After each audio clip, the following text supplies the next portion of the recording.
හරි අපි බලමු මේ වගේ වටේ වයිට් එක තියෙන ඉමේජ් එකක් මේ වගේ ඩිසයින් එකකට දැම්මට පස්සේ බෑග්ග්‍රවුන්ඩ් එකේ වයිට් එකත් එක්ක බ්ලෙන්ඩ් වෙන එක ෆික්ස් කරගන්න කොහොමද කියලා. ඉතින් අපි මේ ඉමේජ් එක අපේ ඩිසයින් එකට දැම්මහම මේ වගේ එන්නේ. ඉතින් ඔයාලට පේනවා මේ ඒරියා එකේ ඒ බොක්ස් ඩිසයින් එක පේනවා. හැබැයි මේ ඒරියා එකේ පේන්නේ නැහැ. ඒක බෑග්ග්‍රවුන්ඩ් එකත් එක්ක බ්ලෙන්ඩ් වෙලා ගිහිල්ලා තියෙනවා. ඉතින් මේක අපිට ලේසියෙන්ම ෆික්ස් කරගන්න පුළුවන්. ඔයා මුලින්ම බර්න් ටූල් එකට යන්න ඕනේ. මේකේ ෂෝට්කට් කී එක තමයි O එක. මෙතන බර්න් ටූල් එක නෙමෙයි නම් තියෙන්නේ. මේක උඩ රයිට් ක්ලික් කරලා බර්න් ටූල් එක සිලෙක්ට් කරගන්න.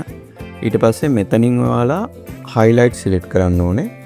ඊට පස්සේ මෙතන exposure එක 20 නැත්නම් 15 වගේ දාගන්න. මෙන්න මේ වගේ වටේ පොඩ්ඩක් බර්න් කරන්න. මේ වගේ බර්න් කරාට පස්සේ අර බ්ලෙන්ඩ් වෙච්ච එක තියෙන නැතුව ඔයාලට මේකේ ඩිසයින් එක සම්පූර්ණයෙන්ම බලා ගන්න පුළුවන්. ඉතින් මේ වගේ ට්‍රික්ස් දැනගන්න ඔයාලා අපේ page එක follow කරන්න. මේ වීඩියෝ එකටත් like එකක් දාන්න. හරි එහෙනම් අපි ආයෙ අලුත් වීඩියෝ එකකින් හම්බෙමු.